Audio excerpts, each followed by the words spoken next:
We truly appreciate you taking your time to be here with us today. I think I speak on behalf of both of us to say it is great to be back at ABAC. Oh, yeah, definitely. We made a lot of memories here, a lot of growth. One thing I do want to say is I hope that you guys have come here expecting to leave differently than when you came in. In anything that you do, I want to go ahead and just challenge you right here, right now. Find value in everything that you take part in. Every opportunity, even if you hate it, find some value in it, because time is the most precious and valuable resource you have on this earth. You can't get it back. You can't push a redo button and start over. So every opportunity, every chance you get, every conversation you have with someone, every moment you experience, try to pull everything out of it. Squeeze every last drop. So today I challenge you to take notes, to really listen, to really seek value. We're going to share some life-altering concepts that we've learned along the way, things that have changed our lives in particular. We hope that it does the same for you, but it'll only do it if you're looking for that to happen. So just to give you a little bit about us, and I'll let Caleb speak a little bit too. I'm Kristoff Cohran, graduated from the business school in 2015. The way I came out of college is not the way that I came in. Came out a completely changed and transformed person. I've had a career up until this point that I never would have expected, never could have guessed it. Would have lost all my money if I would have bet it that my life would have ended up in this way. And we'll get into that in just a little bit. What about you, Caleb? Yeah, I'm Caleb Jordan. I graduated ABAC in 2014, middle grades education, had aspirations to become an educator. But sometimes, like we talk about, things that we go through and obstacles turn our path. So I'm excited to be back. It's been a while seeing some faces seeing them in a minute, but hey, glad to be back at ABAC. So let's get going. Today's presentation, what is next? You know, this is Black History Month, and history in general, you learn about it in college, you learn about history your whole life. I'm sure all of you have heard the saying that there's nothing new under the sun. History repeats itself, right? Things happen over and over again. The times change, the circumstances and the things that happen don't particularly change. So today we're just going to dive into our story. We're going to take you on a little journey. So Caleb, let's just start with you. I'm going to start with a question. You know, you look at where you are today. You're married with 2 kids.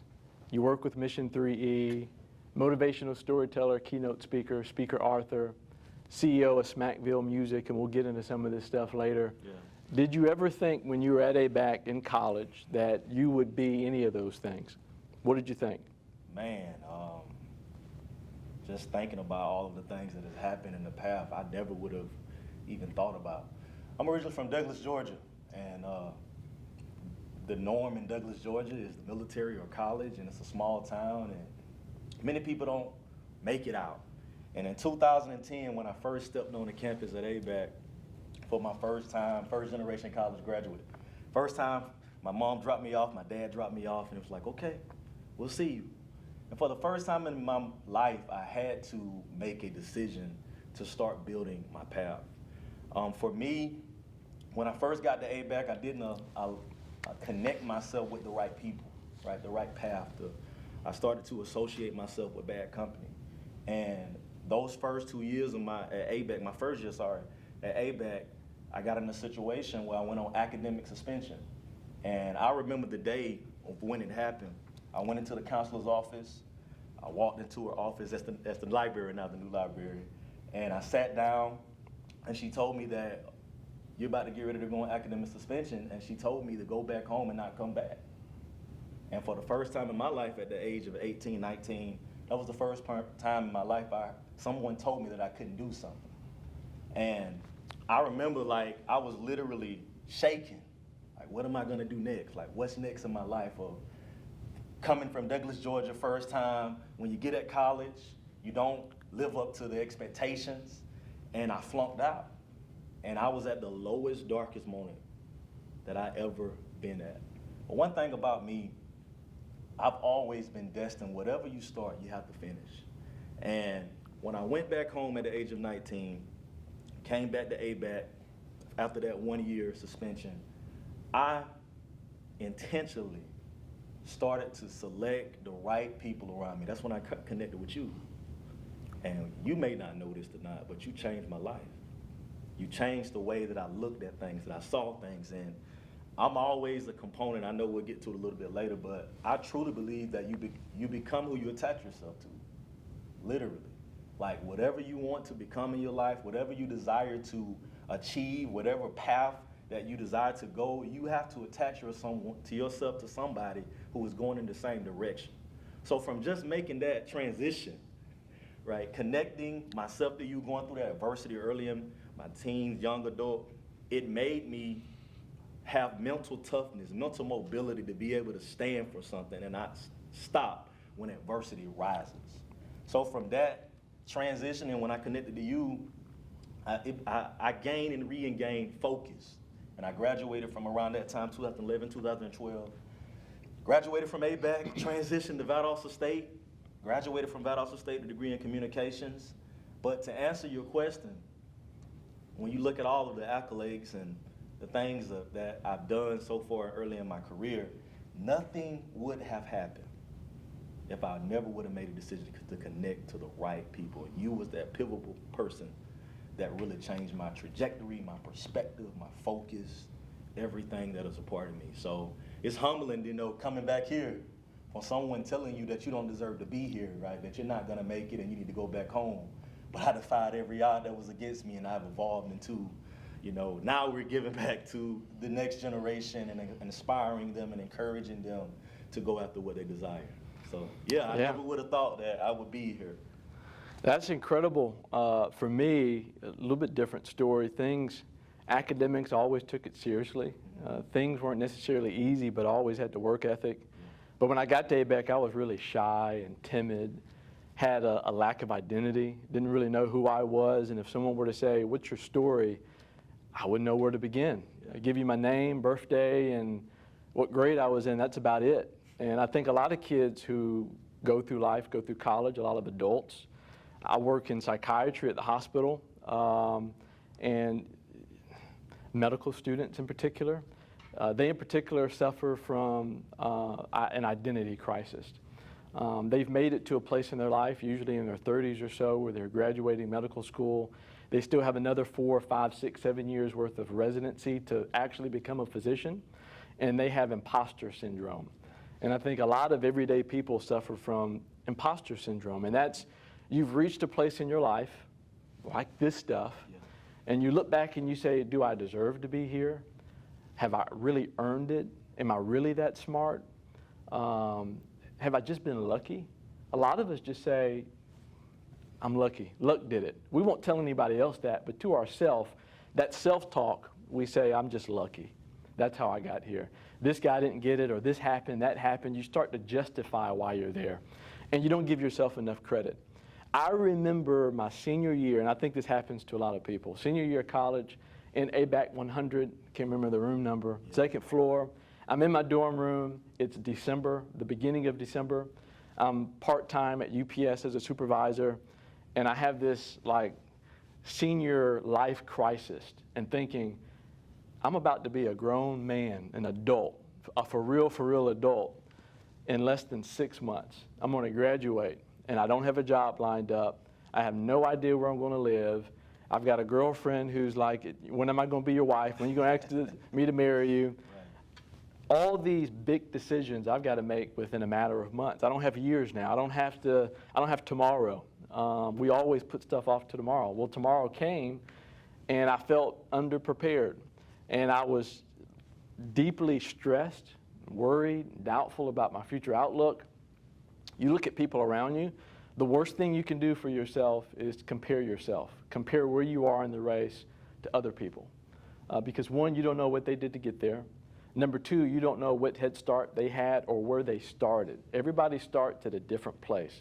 That matters. And the only person that you can compare yourself to is who you were yesterday.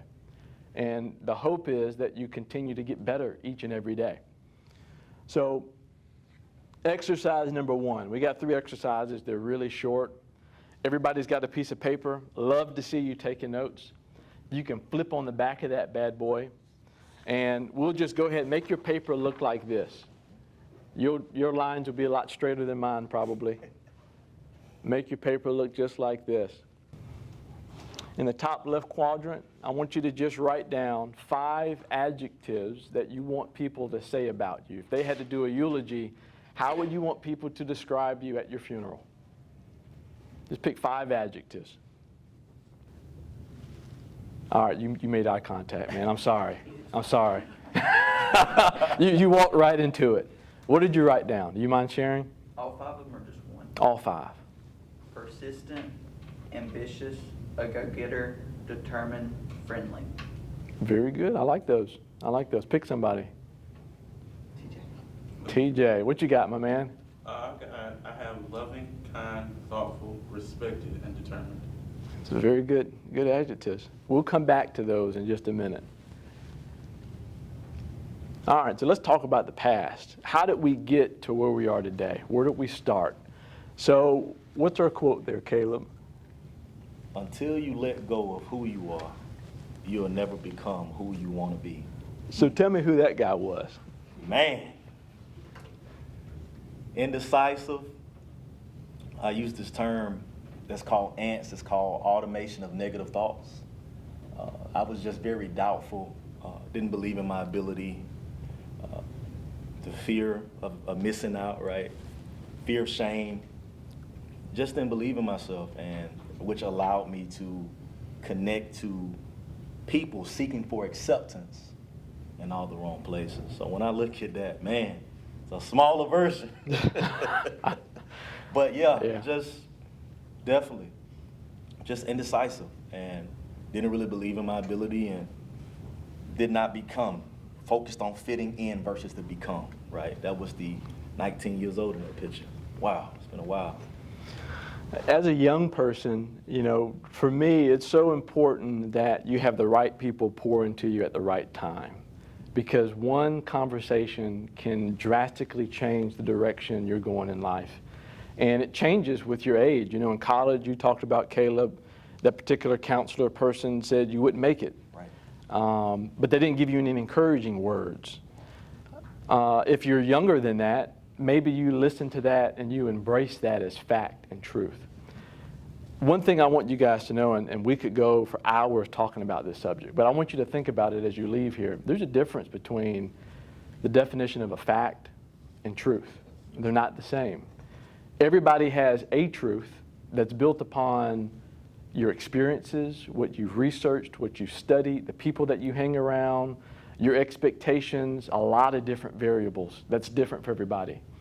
If you're running a science project, it's just impossible to have the same result for every person. We're different because of our nurture versus nature. Facts are things that have been proven to be true over and over and over again. You change the circumstance, it's still true. You change the geographic location, it's still true. You change the race, the ethnicity, the belief systems, it's still true. 2 + 2 is 2. That's a fact. If you come to me and say 2 + 2 is 8, everything I've ever read and everybody else that I know, 2 + 2 is 4. So those are facts. So in life, you have to determine if what people are telling you is a truth that they believe that you don't have to accept, or it's a fact. And a lot of times as a young person, we listen to adults and we take everything as a fact. And that can be detrimental to your development and your growth as a person.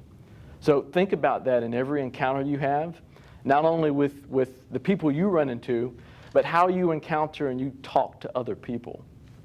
Words are powerful. They're more powerful than fists, swords, maybe not guns and things like that, but they really have a long-term effect on people. And you have the power to positively impact someone or negatively impact them with a sentence, a word, a gesture, a moment of intimacy, whether it be a hug, a handshake, or even look at them saying, I empathize with you right now in this moment. You don't have to say a word sometimes. Sometimes silence goes a long, long way. And for me, you know, even then, being shy and timid, I always, if somebody said, Kristoff, what do you want to do when you grow up? I want to help people. And my life as a kid was figuring out what that meant and what lane was that supposed to be in. I think a lot of us have this very broad view of what we want to do with our life, and in college especially. And if you could start sooner than college, even better. But college, you have to specify what that is. You've got to break it down smaller and smaller and smaller, because if you graduate and you're still broad, life is going to be hectic. It's going to be a storm. You're going to be in a little sailboat in the middle of the ocean trying to float and get by. And by that time, you want to have your ducks in a row, and they'll never be in a row, but you want to be more specific than you were when you started. It's all about where you start and where you're headed. Most people don't get in the car and drive. And I look at life as if you're given a set limit of gas in your vehicle. You don't know how much gas that is. I don't know. No one knows how much gas you have. But you've got a vehicle, which is you. You've got gas, and you have two opportunities. You have one decision to make. You can either stay where you are, or you can get in that car and drive. And in the beginning, you won't always know where you're going, but you'll see signs. But you won't see them unless you go. And that's the hard part about life, is having vision doesn't mean having an incredibly clear picture of the end, but it's having a picture. And as you drive closer to something that's far away, it becomes more clear. And we get stuck because it's not clear enough, or we listen to other people who are driving, and we either jump in their car or we follow them in our car. And by the end of life, when you look up all these studies about what are elderly people saying in nursing homes, what do people say in their deathbed, be the best you can be. Live the life that you want to live and not the life somebody else is living. If you follow people too closely, their ways become your ways. Their thoughts become your thoughts. Their life becomes your life. And you wake up as an imposter because you've allowed yourself to be too heavily influenced by the people around you. And I'm going to tell you something that is a difficult pill to swallow. Sometimes parents are, during this period of growth, they can really hinder a spark in you that you yourself, the journey that you're on has to be your journey. And I'm a parent. I've got a 5 and 6 year old. You've got a 3 and 4 year old. You think you know what's best for your kid, and you do in those early years. But I think the hard part, and I can say it now because I don't have kids that are older, when they become teenagers and they become college students, you have to believe that what you train them to be in the early years, the fundamentals and the foundation that you set and given them in the early years, you got to let them go out then and use the tools you gave them, fail a lot, and not help. Because it's in those moments that you as a person grow. I will never forget Dr. Brown. He was a lit teacher, and I had him, really enjoyed his class, great professor. And I had another teacher, I won't say her name, she was really tough and hard. And I always made great grades in English and writing. Her class, she used to mark my paper up. I mean, it would be a Christmas tree every darn time. 70s, low 80s, I'm like, man, I don't know what it is, this lady has a vendetta against me. So I went to Dr. Brown, I said, Dr. Brown, I need you to read this paper, and you give me your grade on this paper, because this lady, I don't know what it is, she's giving me all these B's and C's, and I know that's not the grade that I'm making. Like I'm an A-type student. This isn't me. I've never made this low of grades. And he said, I'm going to be honest with you, Kristoff, I appreciate you coming to me. I'm not going to read that. It's going to go in the trash when you walk out of the door. He said, in life, you won't always have people to save your butt, to come up behind you and kind of be that guy when you feel like you're being bullied. Handle that for me.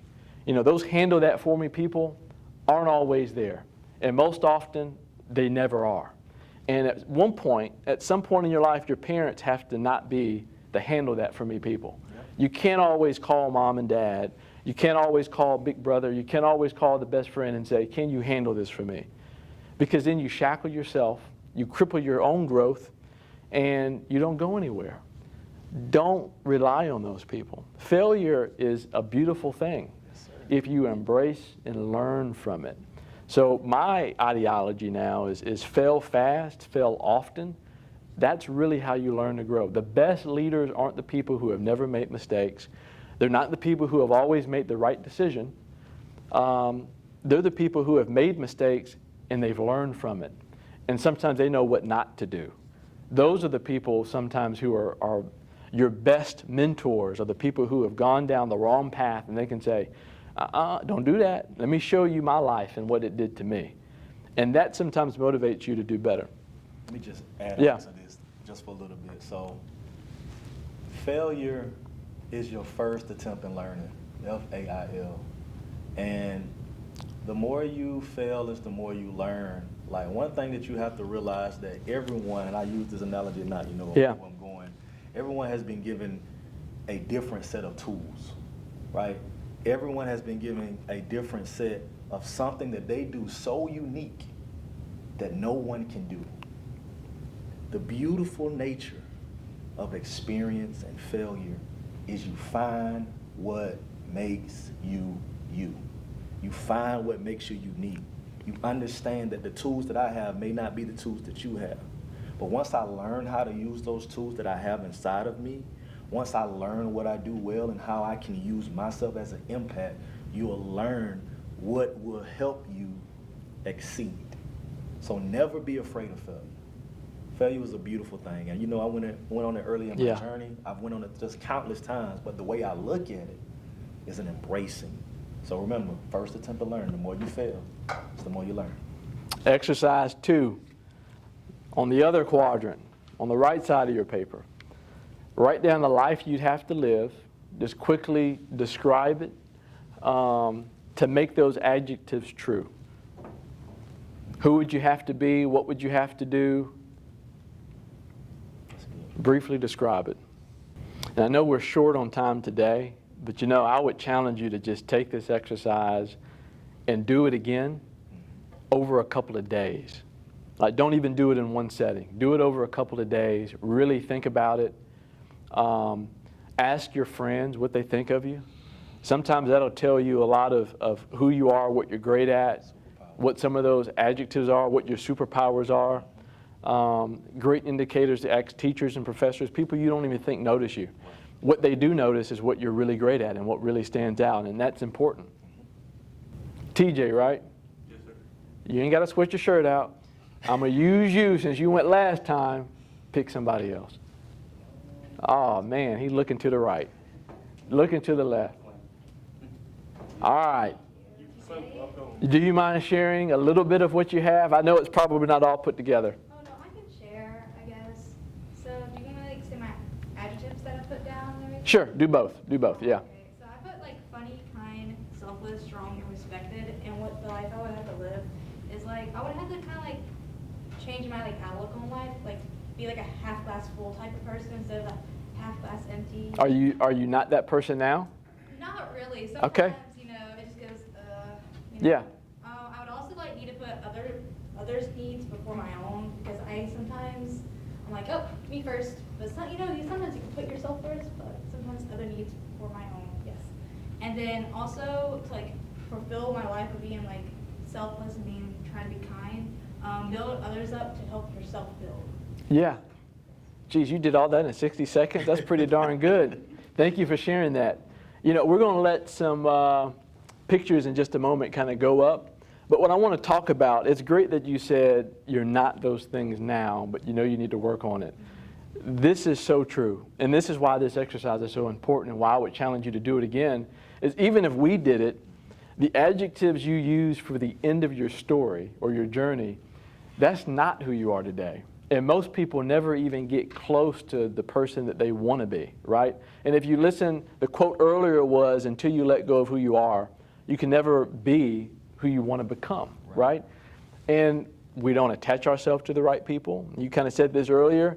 You don't become what attaches to you. You become what you attach yourself to. It's really important that you have a circle of influence, friends, mentors, teachers, professors, people that are smarter, better than you at a lot of different things that you can learn from, listen from, who won't tell you what you want to hear, but will oftentimes tell you what you need to hear in order for you to grow. So by doing this activity, you define for yourself, not from me, not from anybody else, the things that you really need to focus on and overcome. Because a lot of the difficult part in life is what you have to overcome about yourself. What do you think about that? Man, we're just thinking about overcome. I mean, it kind of goes back into the fail, like the way you look at failure. And I know that sometimes the fear of failure can cause you not to attempt to have the confidence to try to exceed. So the way that you build your mental toughness, your mental ability, it's just like you talked about. You have to attach yourself to people who are going in the right direction so you can become, and it goes back to the tools, right? So you can continue to sharpen your tools, right, along the journey. Because as seasons change, your tools will change.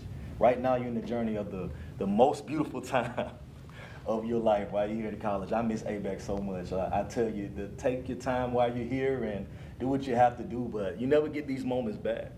But when I think about the journey and I think about the become and I think about all of the stages and the failures and the experiences that I gained here, it has helped me become the person that I am, which goes back to your first question. I had no idea that I would be doing what I'm doing today. But if I never would have attached myself to the right people that would have challenged me in a way to make me feel uncomfortable, to be willing to try, I never would have had to attempt to become as we are evolving and developing in each day. As these pictures kind of go through, you're talking about the journey. Yeah. I go back to me when I first got here, shy, timid, the thought. I'll be honest with you guys, I don't know if all of you guys have to take a public speaking class or some sort of class. Yeah. I'm sure you do. I dropped out. I was in a classroom, I think in Conger. No, it was in King Hall, actually. One of the downstairs classrooms had, 30, 35 kids in there. Teacher was giving the syllabus and said, you got to do 6 different types of speeches. I walked out and never came back. I dropped that class like a hot tamale. I said, there's no way I'm getting up there in front of all these kids and I'm doing a persuasive speech and this speech and an informative.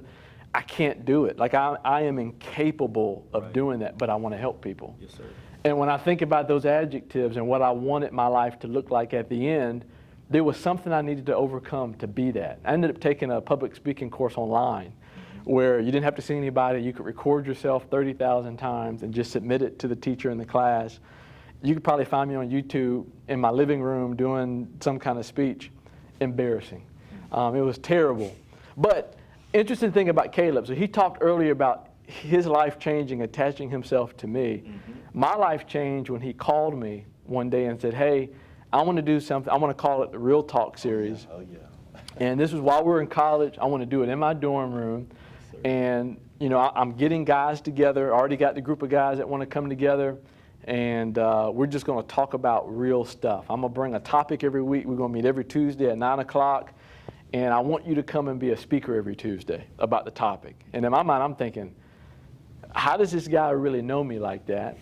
What motivated him to call me to do it? Because I've never spoken anywhere, never done anything like that. And 3, I want to say no right now. But there was something inside of me, that other person who was chained up, who was caged, that was ready to come out, that said, just do it. Surprise yourself. I said, okay. Went the first Tuesday, didn't know what the heck I was doing. Went really well, really enjoyed it. Learned a lot about everybody. Everybody learned that we were more alike than we were different. Then started just being addicted to the conversations, the meaningful, impactful conversations we were having. We would start at 9 o'clock. We would still be talking, even in the hallways. It would be standing room only, in ABAC 200 at the time, in the hallways, on the couches, bringing couches up to the door. We're talking till 2 or 3 o'clock in the morning, and we got class the next day. But the energy was just so good. And it was at that moment that my spark was lit. And it was because I accepted someone reaching out to me that saw something in me that I didn't see yet. That's the beautiful thing about potential. Potential is a version of you that has yet to be seen. So when someone says you have so much potential, you got to go back and look at yourself in the mirror and say, what am I not doing right now that I should be working on, that I should be overcoming right now to set myself up for future success, to far exceed any level of success that I would imagine for myself currently. And because I said yes, and he's called me multiple times over the years, from all the pictures that you just saw of speaking engagements and working with young people, middle school, high school, college kids, that I never would have done unless he called me and said, hey, I want to do this thing, but I need you to do it. And internally, I always said to myself, I really don't want to do it. It's going to make me feel uncomfortable. It's going to be too hard. It's not easy. I'm going to have to overcome myself. I'm going to have to become a better speaker, a better presenter. I'm going to have to get over being shy and timid. I'm going to have to ask questions, make eye contact, shake people's hands afterwards, greet everybody when I go into a room, not be so introverted because I am an introvert. I had to learn all those skill sets to do what I really wanted to do. We got to stop living in the dream state. Most of us live in a nightmare that we aren't afraid enough of to wake up. Like we're living a life that's comfortable, that's easy, that we're used to. We don't want to be uncomfortable. We don't want to do things that are challenging. We don't want to stand up in front of the room and share and talk about things and actually do what would make those adjectives true on our paper. What we're most afraid of is becoming the person that we want to become. Yes, sir. That is what we're most afraid of. That is our greatest fear as an individual, is becoming the best version of yourself. What do you think about that? You find that to be true? Man, it's scary taking that first step. Like I remember the conversation, and I know we're getting to the presentation, but I remember when we first took that leap to start Mission 3E, and I remember when I called you, and I said, hey man, I had a dream. I had a dream there was like over 1,000 people in this auditorium, and there were me and you standing side by side, and there were 5 faces in the dream, but I could not see their faces. And I remember me saying, you know what? I don't know where you are in your career and things of what you have in plan, but we have to take a step now. Because at the end of the day, times are getting worse. Right? The generation is becoming more gullible to different things and things they see on social media. So we made that decision around that time, and we had that conversation. And you said, you know what? Let's do it. Immediately something happened. Immediately a spark happened. Immediately we became purpose partners, right? In life, as you get ready to go down the journey, as you get ready to go down that path, there's somebody that's designed just for you. And when you find them, you'll feel it. See, something started at the Real Talk in 2014. And as we went on our own paths and got into our careers, and I'm not going to get into all I did. Started off as a social case worker, defects, and AMMI, ABAC, and all of those things. But something happened when we connected.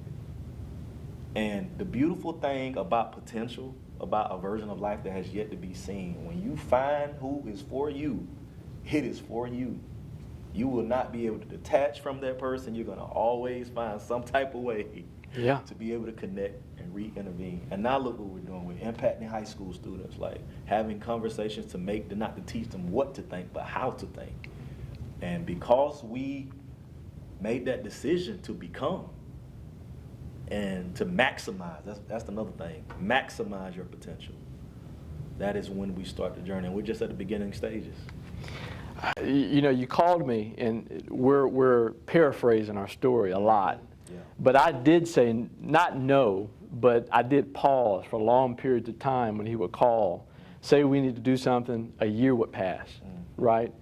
Opportunity sometimes rings the doorbell, knocks a couple of times. It's like the delivery man. Yeah. I worked at UPS, they drop off a package there, 5 seconds, they're dropping your box, you're on to the next delivery. Temptation leans on the doorbell. It's constant. Distractions lean on the doorbell. That opportunity is quick and short. And sometimes you only have a moment to accept. I was fortunate that he was persistent. And he was like, man, we got to get something going. And things ended up happening in life where I was like, man, like young people, I see myself in so many kids, but they're going down a completely different direction. They have so much potential, but they are literally throwing their life away. And I don't see enough people helping them. And I've always said, I want to help people. Yet I'm allowing myself to watch people commit life suicide because they're accepting a version of life that they don't want to accept, but it's comfortable. It's what they have today. Most people, in terms of just most people surround themselves with people who don't really build up who they want to become. They add to and maximize who they already are.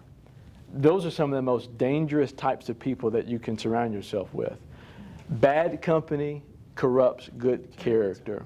You said that. When did that come about, and what's your thoughts on that? It's the story. Power of your circle. You are what you become what you attach yourself to. Regardless of if you are a driven, focused, ambitious, persistent person, if you allow yourself to connect to people who have no drives, that just think completely different, down the road, your mindset will evolve and start to become. So that's why you have to be so intentional about who you connect with. That's why I always talk about ants, right? Mm-hmm. Automation and negative thoughts, right? Learning how to not let those negative thoughts or what just your company invade your dreams, your visions, and things that you have in place. So that's why you have to be so intentional about who you allow access to your life, because you need someone that's going somewhere, that's giving you the right direction. So that's why I know how easy it is to someone with just habits, character, poor character, bad character, to affect someone who has dream, visions, or just driven. It's just so easy because it happened to me as my life story. That's where it came from. Bad company corrupts good character. The special thing about ant automation and negative thoughts is when you think about an ant, they can get into incredibly small places. And that's why it's really important for you to have a tight circle. You have to be extremely focused, laser focused on what you're working on. And you have to be really driven, you have to be committed, you have to have discipline.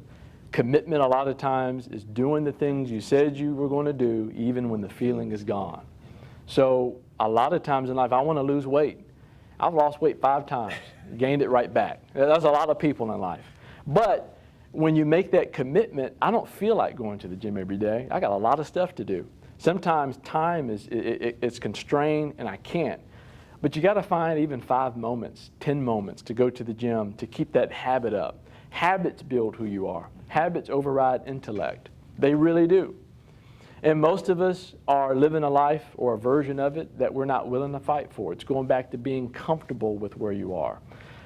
You're not, if somebody just came and gave you a different life, most of us would say, sure, I'll try it out. Because we're not fully invested in what we're doing right now. We're open and susceptible to that type of change because we're not really committed to those adjectives and the lifestyle that you have to live to be who you really want to be in life. So if you're not willing to put up the boxing gloves, those darn things look brand spanking new. If you're not willing to get them dirty and scuffed up and worn and used, you haven't yet found the lane or the path in your life that you really want to go into and master. You want to be a master navigator of your own lane. And we have to stop taking directions from people who have never been where we're going. If you've never been to California and I say, can you tell me how to drive from here to California? You might tell me something, just to tell me something, but it might send me in the complete opposite direction. I'll be at the Atlantic Ocean looking for California. And we allow people to do that in our lives. And we're wrapping up here. Last exercise. On the bottom part of your page, I want you to write down what would keep you from living the life you need to live to make those adjectives true. What would hold you back? We're crunching for time. TJ, you were done first, my man. What you got? Put myself. Bingo. Bingo. Yourself. The only limits on you, the ones you put on yourself. It's the person in the mirror that will keep you from living the life that you want to live. Nobody can force you to live a certain way. Nobody can force you to work a job. No one can force you to have a bunch of kids, marry the person you don't really want to marry. At the end of the day, there are decisions you have to make in life. A lot of them are very hard. I'm not saying they're not difficult, right? I'm not saying that they're easy. They're very difficult, but you have to accept it. You have to step up to the plate, and you've got to swing. Don't give your bat to anybody else. Don't give your paintbrush to anybody else. Don't let anybody paint your picture. We allow other people to tell our story, to tell other people who we are. Let me speak for me. Let me paint for me. You can learn to color in the lines. Don't give up your paintbrush because you feel like you're not capable or you're able to really define your story. Well, you can't color in the lines because you never tried. You got to try, right? Don't you think that to be true? Absolutely. Every day you don't take action, you will lose momentum. Like that's what I stand by. And I remember I was sat down with this guy, and he told me this analogy of a box, right? And so you grow up that everyone teaches you to live in this box, to not take risks and to not try new things, and you just live inside the status quo. But in order to become of everything that we're talking about, you got to make a decision to go outside of the box and try new things, learn new things, meet new people, right? Be able to seek direction from people that are smarter than you, that can push you in the direction that you need to go. But you always have to remember that every day you don't take action, you will lose momentum. You will. And as we close, I want everybody to, if there's a point that I want you to really take home, it's this. You can never enjoy the fruits of a tree you've never planted. When you leave here today, I want the seed to not only be planted, but I need you to nurture it. I need you to take care of it. I need you to protect it. I need you to watch. It takes a long time for seeds to grow. Ag college, right? Even if you're not taking ag classes, look at how beautiful the lawn and the campus is. Beautiful landscaping. That's one of the things I miss most about ABAC is you leave your dorm room, walk into class, you never know what you're going to see on the lawn, and it's always just beautiful here. But look at the care that goes into managing that and the upkeep into that. You guys got to plant the seed, and you have to do the work to protect it. One of the things we do at Mission 3 is we do a creed at the beginning and at the end of every single meeting. And if you don't know what a creed is a set of beliefs that guide action. That's all it is. And every time we start in a meeting, the kids get up, we say, I can, I must, I will. What do? Win. What does that mean? I can is the capability that you can do it. You can be who you need to become. You can be those adjectives. You can live the life that you need to live to be that, to make that true. The must is the necessity to do what you can to make those things true. The will is your commitment to do that thing. It's you walking out of this room saying, the way I walked in, stayed in that room that day. Because the way that I left was somebody on fire, with the flame, with the spark, that isn't looking to remain comfortable. I'm looking for people to make my flame bigger. I'm looking for opportunities to make my flame grow. I want that flame to become a fire. I want that fire to become a bonfire. I want that bonfire to become a forest fire. And then I want to burn up the world with my purpose, with my callings.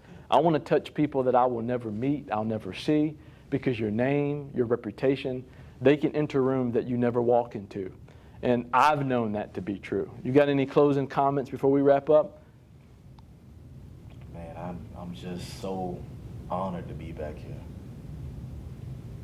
Like, the memories, the journey, the shaping, the molding, the guiding, and just everything about ABAC made me who I am, I started here as a young boy, young teen, but I came out a man. Came out a man, a focused, purpose-driven, persistent young man who's on a mission to help young people elevate in school, life, and career. Our dream is to impact 1 million, and I know we will do it. I can, I must, I will. It's not only a creed, but it's something that we live by every day. That's it. And you came out of here a man, not because of necessarily ABAC in and of itself. Places don't make you, but it's you taking advantages of the opportunities at that place. Absolutely. And there are resources, there's people here who can help you, but if you never take advantage of what's in front of you, you can't get fed. Absolutely. You can't get nourished. So here's what I want you to do, 2 things. Number 1, I want you to rip off the bottom of that page. Because whatever you wrote down that's holding you back from becoming who you need to be, that person needs to be no more. Those things need to be no more. You don't need to be afraid of that any longer. Because at the end of the day, whoever you need to become, the only thing that can hold you back from that is you. The second thing I want you to do is I want you to put your right hand over your heart. And I want people to hear us all the way in the Stafford School of Business right now. And I want you to repeat after me. Y'all ready? All right, I can. I can. That wasn't loud enough. I don't think the people in the hallway heard us, right? I can. I can. I can. I can. I must. I must. I will. I will. I can. I can. I must. I must. I will. I will. What do we do? Win. Y'all kind of remember. Good job. Really appreciate you guys. Thank you so much. Any questions? Good. All right, great.